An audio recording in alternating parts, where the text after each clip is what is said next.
Friends, మనిషి చనిపోయాక ఏమవుతాడు?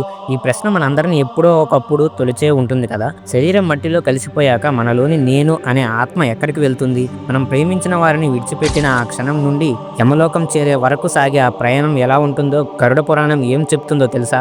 ఆ ప్రయాణంలో ఎదురయ్యే భయంకరమైన మార్గాలు, వాటి వెనుక ఉన్న కర్మ రహస్యాలు ఈ వీడియోలో మనం తెలుసుకోబోతున్నాం. సో మీరు ఎక్కడా బోర్ ఫీల్ అవ్వకుండా మీకు అర్థమయ్యే విధంగా ఈ వీడియో ఉంటుంది. సో వీడియోని లాస్ట్ వరకు చూడండి. నచ్చితే ఒక లైక్ చేయండి. నేను మీ Kiran and welcome to Kiran for you channel. మన శాస్త్రాలు ఏం చెప్తున్నాయంటే మరణం అనేది ఈ శరీరానికి మాత్రమే, ఆత్మకు కాదు అని. భగవద్గీతలో శ్రీకృష్ణుడు చెప్పినట్లు ఆత్మ పాత బట్టలు విడిచి కొత్త బట్టలను ధరించినంత తేలికగా ఒక శరీరం నుండి మరో శరీరానికి మారుతుందని. మరణ సమయం దగ్గర పడినప్పుడు మనిషికి మాట పోతుంది, ఇంద్రియాల శక్తి సన్నగిలుతుంది. ఆ సమయంలో తన జీవితంలో చేసిన పాపపుణ్యాలని ఒక సినిమా రీల్లా కళ్ళ ముందు కదలాడతాయి. గరుడ పురాణం ప్రకారం ఆ చివరి క్షణంలో ఇద్దరు భయంకర రూపంలో ఉన్న యమభటులు పాశాలతో గదలతో జీవుని వద్దకు వస్తారు. వారిని చూడగానే ప్రాణం పోతున్న జీవుడు భయంతో వణికిపోతూ శరీరం నుండి బొటనవేలి పరిమాణంలో బయటకు వస్తాడు.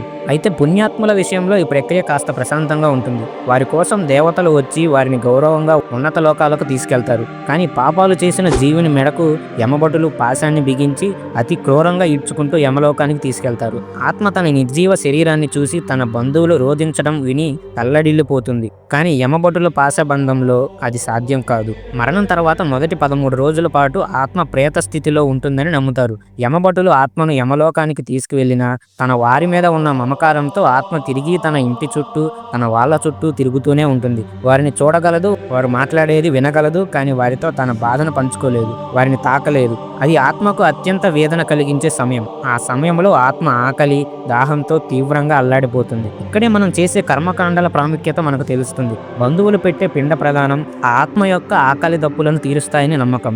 ఈ 10 రోజుల పాటు పెట్టే పిండాల ద్వారా లభించే శక్తితో ఆత్మ తన యమలోక ప్రయాణాన్ని కొనసాగించడానికి అవసరమైన యాతన శరీరం అనే ఒక సూక్ష్మ శరీరాన్ని పొందుతుంది. 11వ 12వ రోజు చేసే శ్రాద్ధ కర్మలు ఆత్మకు మరింత శక్తినిస్తాయి. అందుకే గరుడ పురాణం ఈ కర్మల యొక్క ప్రాముఖ్యతను పదే పదే నొక్కి చెప్తుంది. ఈ కర్మలు సరిగ్గా జరగకపోతే ఆత్మ ప్రేత రూపంలోని భూలోకంలో చిక్కుకుపోయి ఆకలి దప్పులతో అలమటిస్తుందని పురాణం హెచ్చరిస్తుంది. అకాల మరణం పొందిన వారి ఆత్మలు తమ ఆయుష్ తీరే వరకు భూలోకం పైన పిశాచ రూపంలో తిరుగుతూ బాధలు అనుభవిస్తాయని కూడా గరుడ పురాణం చెప్తుంది. 13వ రోజు కర్మకాండాలు ముగిశాక ఆత్మ అసలైన యాత్ర మొదలవుతుంది. యమభటులు ఆత్మను యమలోకానికి తీసుకువెళ్లే మార్గం అత్యంత భయంకరంగా, కఠినంగా ఉంటుందని గరుడ పురాణం వర్ణిస్తుంది. కొన్ని పురాణ కథనాల ప్రకారం ఈ మార్గం దూరం 86,000 యోజనాలు, అంటే దాదాపు 10 లక్షల కిలోమీటర్లు ఉంటుంది. ఈ దూరాన్ని ఆత్మ కాలినడకన ప్రయాణించాల్సిందే. ఈ దారిలో అడుగడుగున నరకమే కనిపిస్తుంది. కొన్ని చోట్ల కత్తివాదర్ల వలె పదునైన ముళ్ళదారి, మరికొన్ని చోట్ల నిప్పుల వాన కురుస్తూ ఉంటుంది. ఇంకొన్ని చోట్ల సలసలా కాగే ఇసుక, భరించలేని దుర్గంధంతో నిండిన బురద ఉంటాయి. బ్రతికి ఉన్నప్పుడు చేసిన పాపాలను గుర్తు చేస్తూ, నిందిస్తూ ముందుకు నడిపిస్తారు. ఈ ప్రయాణంలో ఆత్మ అలసిపోయి దాహంతో అల్లాడిన చుక్క నీరు కూడా దొరకదు. విశ్రాంతి తీసుకుందామని క్షణం ఆగిన యమభటుల దెబ్బలు తప్పవు. ఈ మార్గంలో సౌమ్యపురం, శౌరిపురం వంటి 16 నగరాలు దాటుకుంటూ ఆత్మ ప్రయాణిస్తుందని పురాణాలు చెప్తున్నాయి. యమలోక ప్రయాణంలో అత్యంత భయంకరమైన ఘట్టం వైతరణి నది. ఇది సుమారు 100 యోజనాల వెడల్పు ఉంటుందని వర్ణించబడింది. ఈ నదిలో నీటికి బదులుగా రక్తం, చీము, ఎముకలు, మాంసం ప్రవహిస్తూ ఉంటాయి. అందులో మొసళ్ళు, భయంకరమైన సర్పాలు, పెద్ద పెద్ద పురుగుల జీవులను పీక్కు తినడానికి సిద్ధంగా ఉంటాయి. మరి ఈ నదిని దాటడం ఎలా?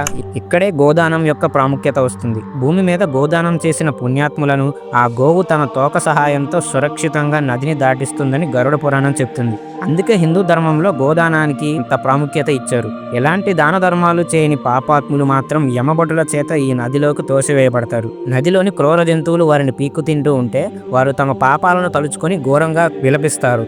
ఎలాగోలా ఈ నదిని దాటిన తర్వాత ఆత్మ యమలోకపు దక్షిణ ద్వారాన్ని చేరుకుంటుంది. దాదాపు 1 నెల పాటు సాగే ఈ భయంకర ప్రయాణం తర్వాత ఆత్మ యమధర్మరాజు సభను చేరుకుంటుంది. ఆ సభ అత్యంత తేజోవంతంగా, అదే సమయంలో భయానకంగా ఉంటుంది. సింహాసనంపై యమధర్మరాజు ఆశీసుడై ఉంటారు. ఆయన పక్కనే చిత్రగుప్తుడు ఉంటాడు. చిత్రగుప్తుడు ప్రతి జీవి యొక్క పాపపుణ్యాల ఖాతాను నిరంతరం నమోదు చేస్తూ ఉంటాడు. మనం మనసులో అనుకున్న చెడు ఆలోచనలు కూడా ఆయన లెక్క నుండి తప్పించుకోలేవని పురాణం చెప్తుంది. యమధర్మరాజు ముందు ఆత్మ నిలబడి చిత్రగుప్తుడు ఆ జీవి కర్మల చిట్టాను విప్పుతాడు. ఆ జీవి తన జీవితంలో చేసిన ప్రతి మంచి పని, ప్రతి చెడ్డ పని, ఎవరికి సహాయం చేసింది, ఎవరిని మోసం చేసింది, ఎవరిని బాధ పెట్టింది అన్నీ యమధర్మరాజు ముందు ప్రదర్శించబడతాయి. దీనికి సూర్యచంద్రులు, గాలి, నీరు, భూమి, ఆకాశం, చివరికి మన అంతరాత్మ కూడా సాక్షులుగా ఉంటాయి. ఆత్మ తన పాపాలను ఒప్పుకోకపోయినా ఆ సాక్ష్యాల ముందు ఏదీ దాగదు. చేసిన పాపాలకు తగ్గట్టుగా శిక్షలు నిర్ణయించబడతాయి. గరుడ పురాణంలో తామిశ్రం, అంధతామిశ్రం, రౌరవం, కుంభీపాకం వంటి అనేక రకాల నరకాలు, వాటిలోని కఠిన శిక్షల గురించి వివరించబడింది. ఉదాహరణకు, ఇతరుల ధనాన్ని దోచుకున్న వారిని గదలతో బాదుతారు. పరస్త్రీని కామించిన వారిని సలసల కాగే ఇనుప ప్రతిమలను కౌగిలించుకోమంటారు. ఈ శిక్షలన్నీ ఆత్మను శుద్ధి చేసి కర్మఫలాన్ని అనుభవింప చేయడానికేనని శాస్త్రం చెప్తుంది. యమసభలో తీర్పు ముగిసిన తర్వాత ఆత్మ తన తదుపరి గమ్యస్థానానికి పంపబడుతుంది. ఆ గమ్యం పూర్తిగా జీవి చేసుకున్న కర్మల మీదే ఆధారపడి ఉంటుంది. పుణ్యం ఎక్కువగా చేసుకున్న ఆత్మలు స్వర్గానికి లేదా పితృలోకాలకు వెళ్ళి తమ పుణ్యఫలం క్షీణించే వరకు అక్కడ సుఖాలను అనుభవిస్తారు. అత్యంత పుణ్యాత్ములు, భగవంతునిపై అచంచలమైన భక్తి కలిగిన వారు నేరుగా వైకుంఠం లేదా కైలాసం వంటి ఉన్నత లోకాలకు చేరుకొని ఈ జనన మరణ చక్రం నుండి విముక్తి పొందుతారు. దీనినే మోక్షం అంటారు. పాపపుణ్యాలు సమానంగా ఉన్న ఆత్మలు లేదా మరికొంత కర్మఫలాన్ని అనుభవించాల్సిన వారు తిరిగి భూలోకంలో మానవ రూపంలో జన్మిస్తారు. వారు గతంలో చేసిన కర్మలను బట్టి ధనవంతుల ఇంట లేదా పేదవారి ఇంట ఆరోగ్యంగా లేదా అనారోగ్యంతో పుడతారు. ఇక ఘోరమైన పాపాలు చేసిన ఆత్మలు నరకలోకాలలో తమ శిక్ష కాలాన్ని పూర్తి చేసుకున్న తర్వాత భూమిపై జంతువులు, పక్షులు, కీటకాలుగా జన్మిస్తాయని గరుడ పురాణం చెప్తుంది. ఈ విధంగా కర్మను అనుసరించి ఆత్మ ప్రయాణం వేరువేరు గమ్యస్థానాలకు చేరుకుంటుంది. ఫ్రెండ్స్, గరుడ పురాణం చెప్పే ఈ ఆత్మ ప్రయాణం మనల్ని భయపెట్టడానికి కాదు, మనల్ని మేల్కొల్పడానికి, మన ప్రతి చర్యకు, ప్రతి ఆలోచనలకు ఒక ఫలితం ఉంటుందని గుర్తు చేయడానికి, మనం చేసే మంచి పనులు, దాన ధర్మాలు, ఇతరులకు చేసే సహాయం ఇవన్నీ మనతో పాటు వచ్చే ఆస్థితి. ధర్మబద్ధమైన జీవితం, నైతిక విలువలు మనకు రక్షణ కవచంలా నిలుస్తాయి. ఈ వీడియోపై మీ అభిప్రాయం కామెంట్స్లో రాయండి. ఈ ఇన్ఫర్మేషన్ మీకు నచ్చినట్లయితే ఒక లైక్ చేయండి. మీ ఫ్రెండ్స్ అండ్ ఫ్యామిలీస్తో షేర్ చేయండి. మన ఛానల్ని ఇప్పుడే సబ్స్క్రైబ్ చేయండి.